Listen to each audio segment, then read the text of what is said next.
mentioned that you can do 14 different activities at a given moment. So we all are very curious to know how can we achieve such prowess over both body and mind?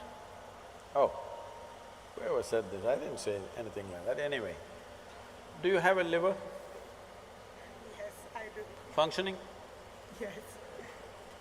Do you know how many levels of activity it's doing right now? What the liver is doing is far more complex than what your brains are doing right now, do you know this?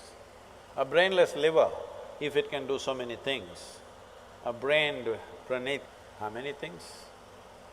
No, I was only talking about not activity per se. Yes, activity is also possible. So you must understand this. On a round planet which is spinning right now, hello? Are you on a round planet? Spinning? Most people don't understand this unless, they get sozzled out with something or they get some ailment. Suddenly you see, planet is round. Do you know how complex an activity it is for a human being to walk at a certain latitude on a round planet which is spinning and which has magnetic forces working upon you all the time? It's an extremely complex process.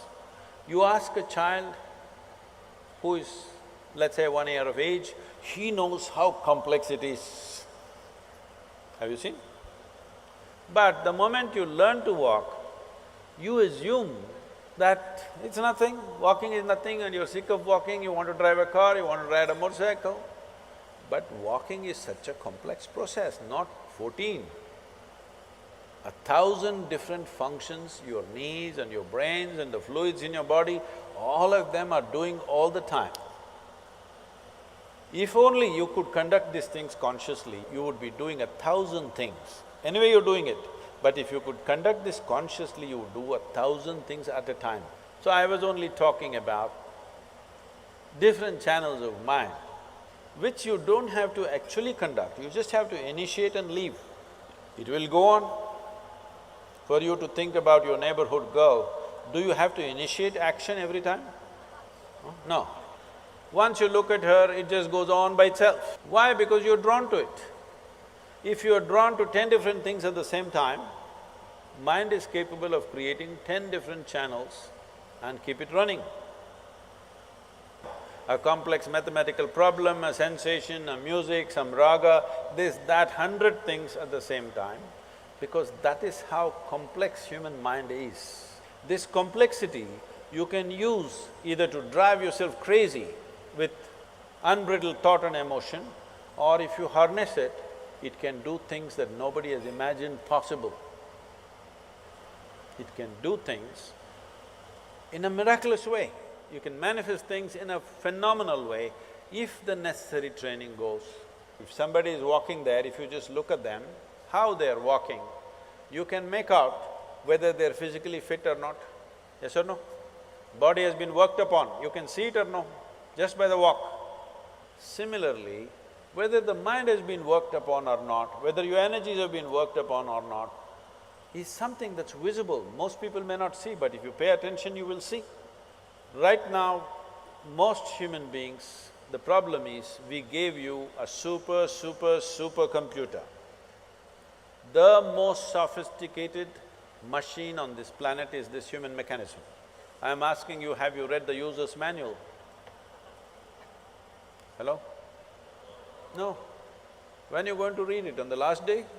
When I see this ridiculous stuff, people reading Gita when people are dying, I say, you're reading the user's manual on the last day, what's the point?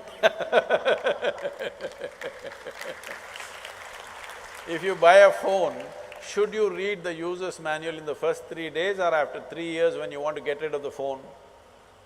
Huh? You must read it in the first 3 days. So I'm not asking you to read a scripture. Well, this is a living scripture. Should you not become competent to read the scripture, understand what is the nature of this, what is the full potential of it and explore this? Because this life is not about this or that. This life is about this. There is no choice about this.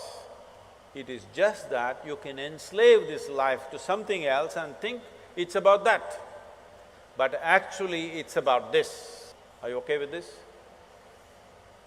You think right now your life is about education. No, your life is about this. You want this one educated, you want this one to do well, you want this one to experience love, you want this one to experience pleasure, you want this one to do all this. All the other things are only attendant things. This is the real thing, isn't it? So if this is the real thing, does this deserve some amount of attention? Some amount of attention means not standing in front of the mirror and attending to your skin endlessly. Should you not pay attention to every dimension of what this human being is made of? What makes this life tick? And how? If you understand what makes it tick, you can make it roar. If you make it roar, why 14 things? You can do many more.